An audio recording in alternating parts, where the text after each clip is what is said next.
पैशांसोबत लोकांची श्रद्धा आणि आस्थेचीच लूट झाल्यामुळे त्याचे साईड इफेक्ट दिसण्यास सुरुवात झाली आहे। भक्तांची संख्या मोठ्या प्रमाणात घटल्यानंतर रामाच्या दानामध्ये येणारं दान सुद्धा आता कमी झालंय। 500च्या नोटांच्या ऐवजी 10 आणि 20च्याच नोटा अधिक येऊ लागलेल्या आहेत। संशयाचं वातावरण आणि मोजणीला वैतागलेल्या 26 कर्मचाऱ्यांनी राजीनामा सुद्धा दिलाय। पाहूया। रामाच्या दानाची चोरी झाल्यानंतर आधी अयोध्येत येणाऱ्या भक्तांच्या संख्येत मोठी घट झाली। परिणामी आता दानात पडणारं दानही कमी झालं। चोरीकांड उघडकीस आल्यानंतर दानपेटीत येणाऱ्या 500-500च्या नोटा मोठ्या प्रमाणात कमी झाल्या आहेत। त्याऐवजी येणारे लोक दानपेटीत 10 ते 20 रुपयांच्या नोटा अधिक प्रमाणात टाकू लागले। दानाची मोजणी करणाऱ्या लोकांवर होणारे आरोप आणि 10-20 रुपये मोजणीचा वाढलेला ताण यामुळे दानाची मोजणी करणाऱ्या तब्बल 23 कर्मचाऱ्यांनी एकाच वेळी राजीनामे दिले आहेत।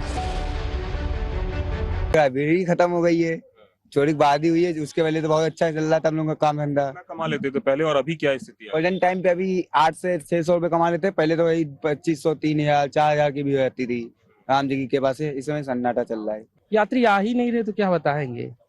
मतलब ये वो लोग भी ये कहते हैं कि जो है कि यहाँ आने का दिल नहीं करता, मैटर चल रहा चोरी चमारी का। और बहुत कम ही आ रहे हैं, पहले जैसा नहीं आ रहे हैं। पहले जैसा नहीं नहीं, पहले जैसा भीड़ नहीं है। कितना टेडी बियर पहले बेच देते थे, अब क्या स्थिति है? पहले मेरा बिक जाता था वही 4-5 हजार तक बिक जाता। अभी तो इस समय पे 2 ही हजार नहीं निकल पा रहा है। छोटे छोटे मछलियों को पकड़ा जा रहा है, बड़े बड़े पैमाने पे किसी के ऊपर कोई कार्रवाई नहीं हो रही है। तो है ही है, समझ में तो आ रहा है भाई, देखने में ही लग रहा है कि यहाँ कोई नहीं तो यहाँ भीड़ लगी रहती होती है।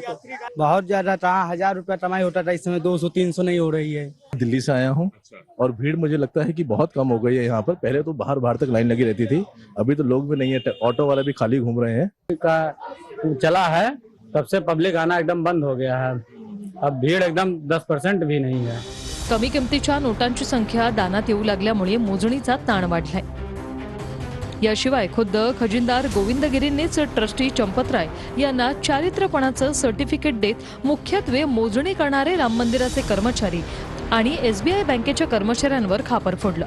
त्यामुळे ही 23 कर्मचाऱ्यांनी राजीनामा दिल्याचं बोललं जातंय।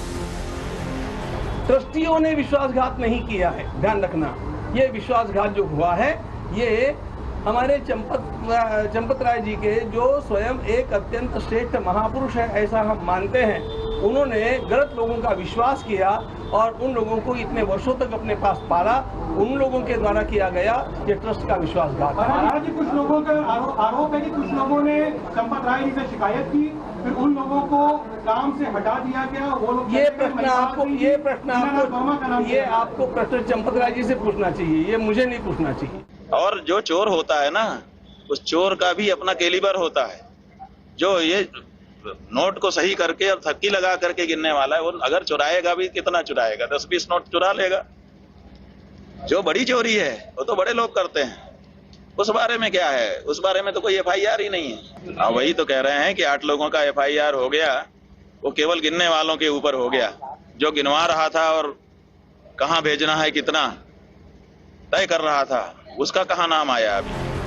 रामाच्या दानाची चोरी होत असल्याचा प्रकार उघडकीस येण्याआधी जिथे आधी एका शिफ्टमध्ये दानाची 70 ते 80 नोटांची बंडल तयार होत होती, तिथे आता फक्त 10 ते 15 बंडल तयार होतील इतकंच दान येत असल्याचंही मोजणी करणाऱ्या कर्मचाऱ्यांनी सांगितले। याआधी रोज जवळपास 1 लाख लोक अयोध्येत रामाच्या दर्शनाला येत होते। सध्या त्यात घट होऊन भक्तांची संख्या निम्म्याहून घटल्याचं स्थानिक सांगतायत। लोकांच्या आस्थेशी खेळ मांडणाऱ्या या प्रकारानं साऱ्या देशातून संताप व्यक्त होतोय। उज्जैनचं मंदिर पण आपल्याला श्रद्धाच आहे ना, मग तिथे पण भ्रष्टाचार, अयोध्येला पण भ्रष्टाचार। आता तुम्ही म्हणताय सिद्धिविनायकचं आहे तुम्ही नवीन काढलंय, मला सांगा जर तिथे असेल तर मग इतक्या दिवसात का नाही इन्क्वायरी लावलेली या सरकारने? कालच का सुचलं? भ्रष्टाचार करणारा वाईटच आणि जो बघतो आणि त्याला माहित असतं तोही तेवढाच गुन्हेगार आहे।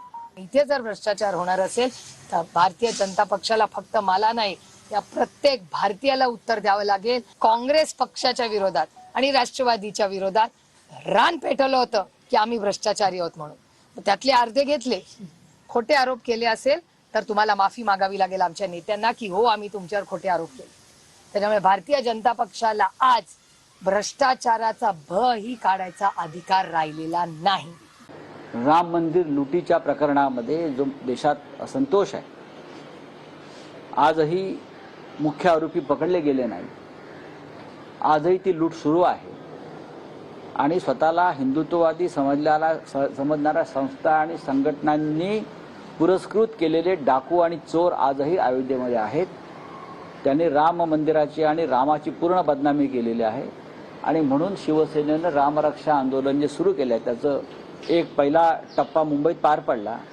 दुसरा टप्पा महाराष्ट्राच्या उपराजधानीमध्ये 18 तारखेला स्वतः शिवसेना पक्षप्रमुख, युवा सेना प्रमुख आदित्य ठाकरेजी आणि असंख्य आमच्या मुंबईतले सुद्धा नेते जातील आणि विदर्भातले कार्यकर्ते आणि रामप्रेमी जनता या राम रक्षा आंदोलनामध्ये सहभागी होतील. राम मंदिराच्या कथित घोटाळ्या प्रकरणी संजय राऊत रोज वायफळ बडबड करतायत, परंतु संजय राऊत एक लक्षात घ्या, काँग्रेसच्या सांगण्यावरून उद्धवजी ठाकरे राम मंदिराच्या प्राणप्रतिष्ठापना सोहळ्यासाठी गेले नव्हते. तुम्हाला राम मंदिरावर बोलण्याचा अधिकार आहे का?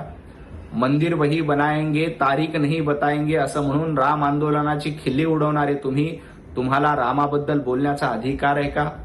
राम मंदिरात जो काही कथित गैरव्यवहार झाला त्या प्रकरणामध्ये चौकशी सुरू आहे. कुणालाही सोडलं जाणार नाही. पै ना पै वसूल केली जाईल. लोकांनी आपापल्या कुवतीनुसार मोठ्या भक्तिभावानं रामाच्या दानपेटीत 10 रुपयांपासून 10,000चं दान टाकलं. मात्र तपासानुसार तोच पैसा चोरांनी शेअर बाजारात गुंतवला, त्यातून घरं बांधली, कार खरेदी केल्या. काही आरोपींनी तर लोकांच्या दानातले पैसे आपल्या प्रियसीवर उडवले. काहींनी आयफोन घेऊन दिल्याचंही समोर आलंय. दरम्यान राम मंदिराच्या दानाच्या चोरी प्रकरणात गुन्हा दाखल झालाय. उत्तर प्रदेशच्या भाजप सरकारनं SIT स्थापन करून त्याचा अहवालही सादर झाला. मंदिरातून दानाची चोरी झाली हे मंदिराचे खजिनदार गोविंद गिरी यांनी कबूलही केले. खुद्द भाजपचेच खासदार बृजभूषण सिंह आधीपासूनच इथे चोरी सुरू होती असं सांगतायत. दानाची चोरी हा एक कलंक असल्याची प्रतिक्रिया मंदिर निर्मित समितीच्या नृपेंद्र मिश्रा यांनी दिली.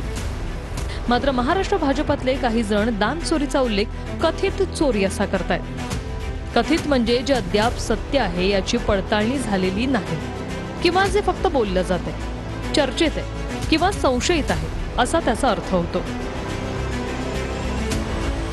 भाजपचेच खासदार बृजभूषण सिंहांच्या आरोपांनुसार हे चोरीकांड अयोध्येत मंदिराचं उद्घाटन सुरू झाल्यापासून सुरू होतं. याबद्दल स्थानिकांनी अनेकदा तक्रारी करूनही दुर्लक्ष करण्यात आलं.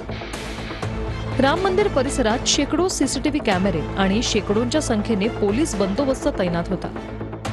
रामाच्या दान मोजणीसाठी आणि त्यांच्यावर नजर ठेवण्यासाठी स्वतंत्रपणे कर्मचारी नियुक्त केले होते.